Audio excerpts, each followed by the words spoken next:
Bonjour, nous sommes aujourd'hui en compagnie de Europe Israël et de Jean-Marc. Bonjour. Bonjour. Alors, vous êtes aujourd'hui devant l'UNESCO donc, pour une manifestation contre la déjudéisation de Jérusalem.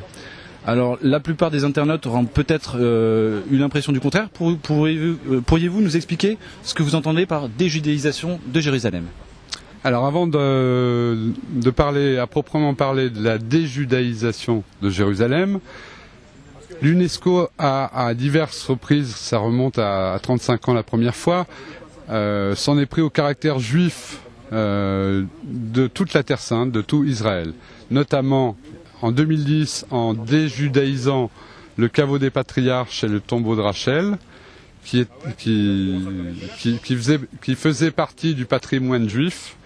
Et donc l'UNESCO a décidé de l'ôter du patrimoine juif pour en faire, pour l'attribuer au patrimoine musulman en faisant une mosquée. Mosquée qui est toute récente puisqu'elle a 20 ans. Voilà.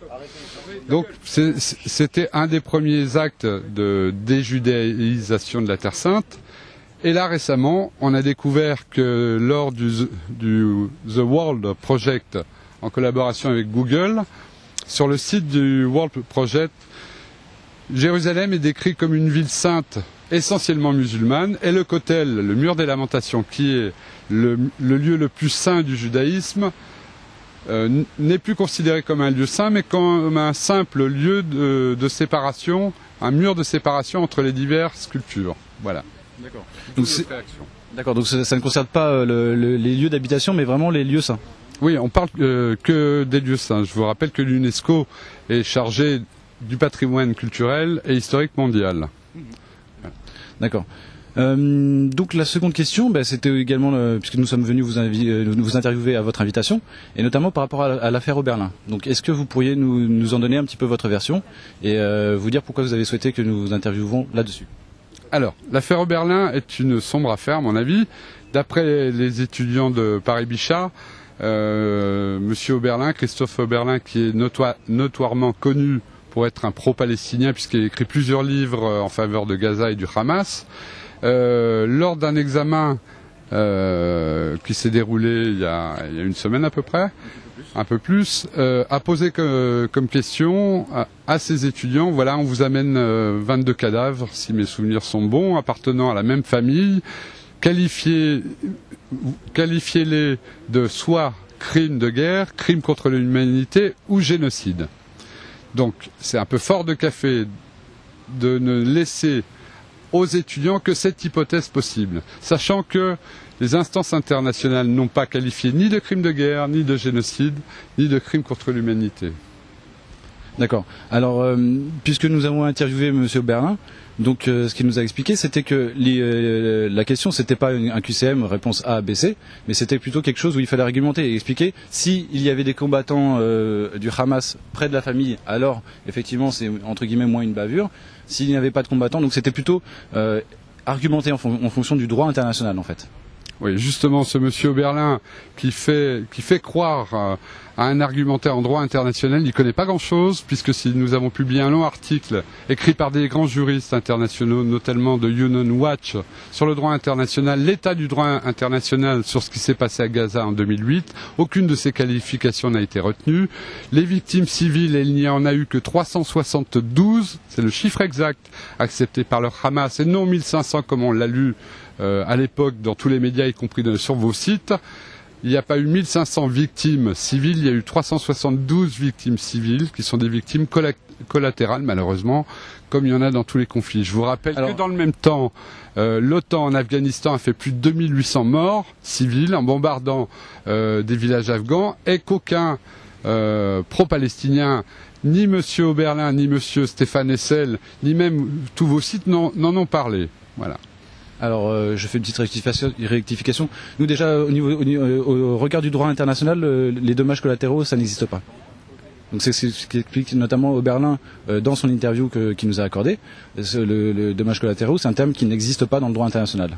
Non, le droit international dit que ce sont des victimes civiles, point à la ligne.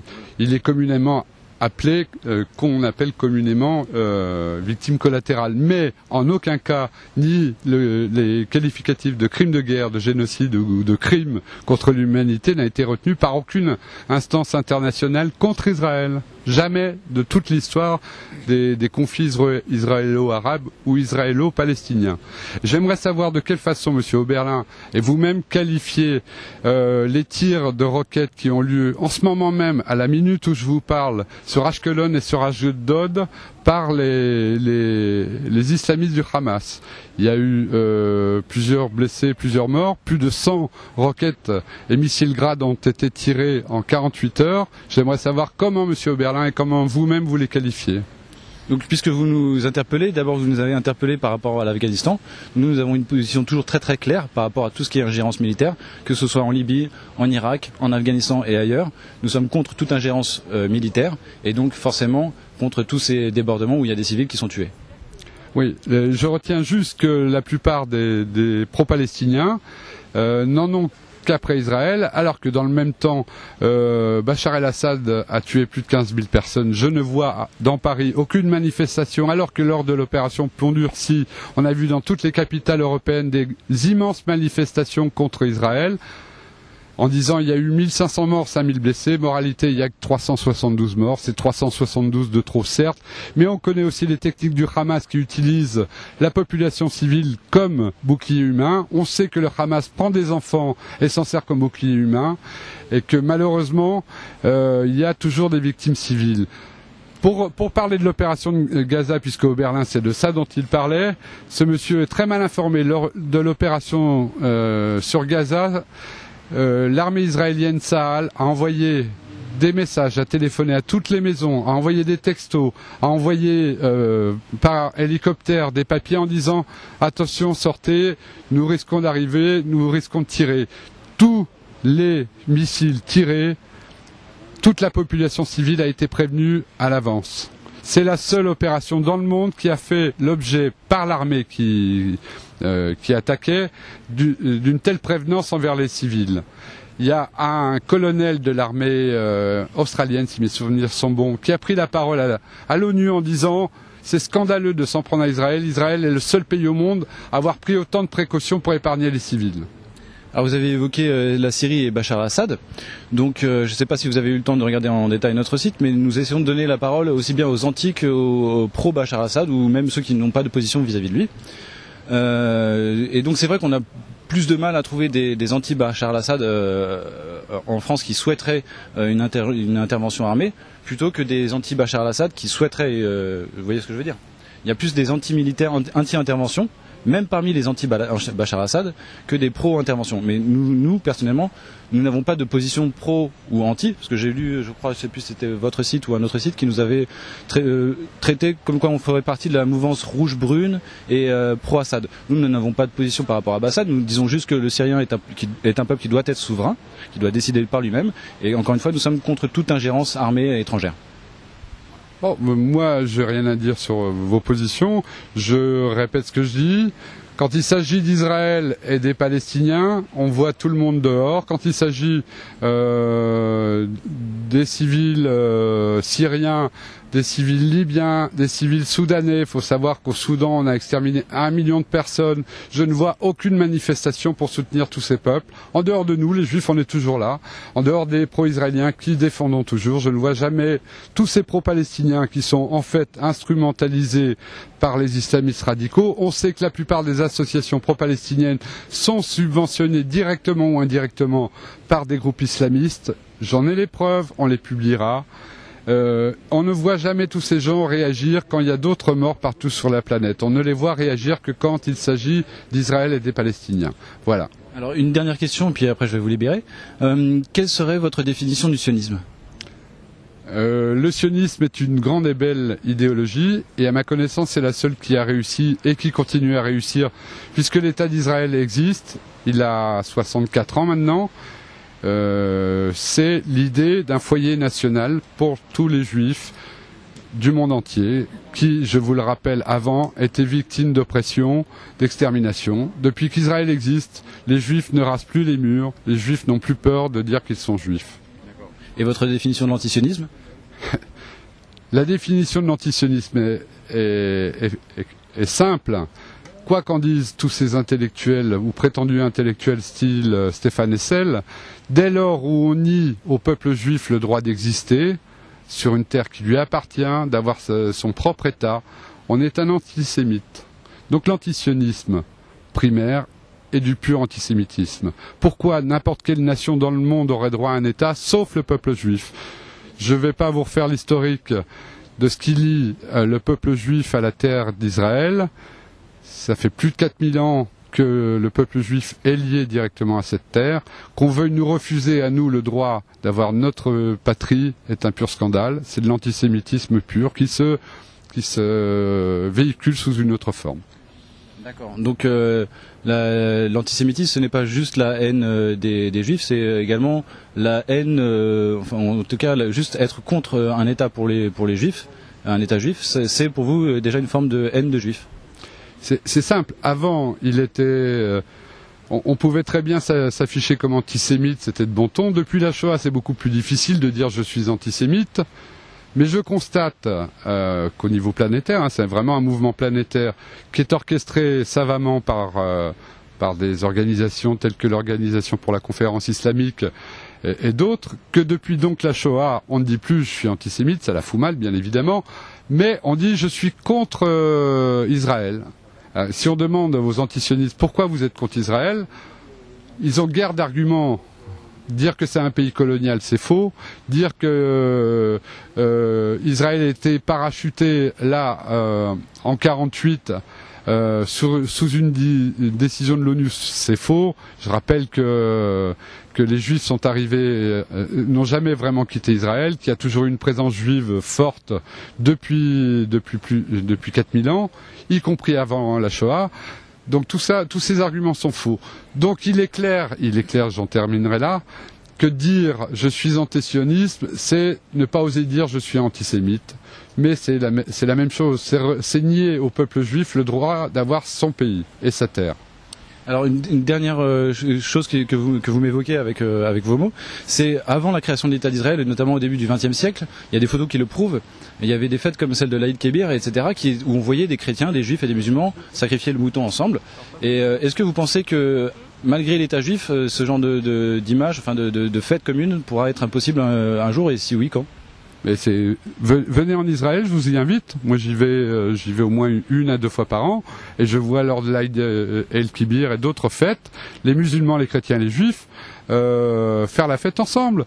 Je vois en Israël des chrétiens prier comme ils veulent, je vois des musulmans prier, aller se rendre à la mosquée d'Omar ou à la mosquée Al-Aqsa, comme ils veulent, ils n'ont aucune entrave et ils vivent en très bonne intelligence. Pour mémoire, une enquête qui a lieu tous les ans sur la satisfaction des Arabes musulmans vivant en Israël donne à plus de 70% une majorité d'Arabes musulmans qui veulent rester israéliens, et même si un État palestinien était créé, refusent d'aller vivre dans cet État palestinien pour rester en Israël, parce qu'ils savent que c'est un pays de liberté où chacun peut exercer ses droits au même titre que tous les autres. Voilà.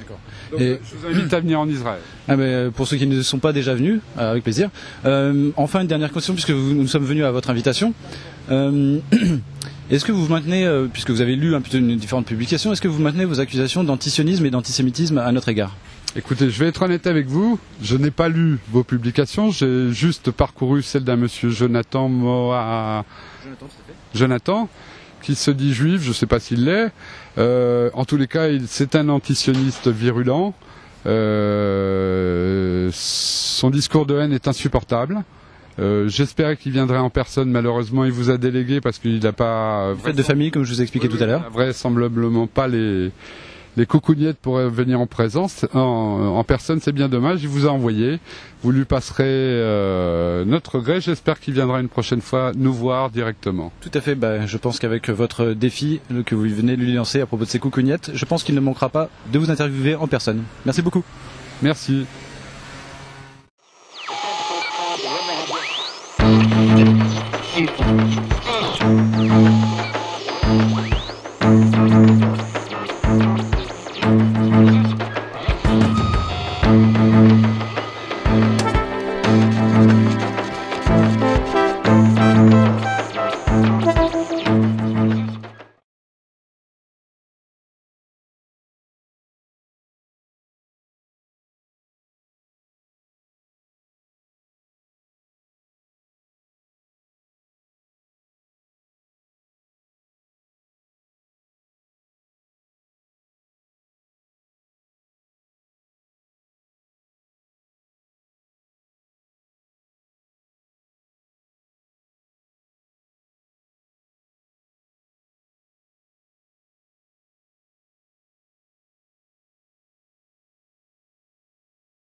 Sud.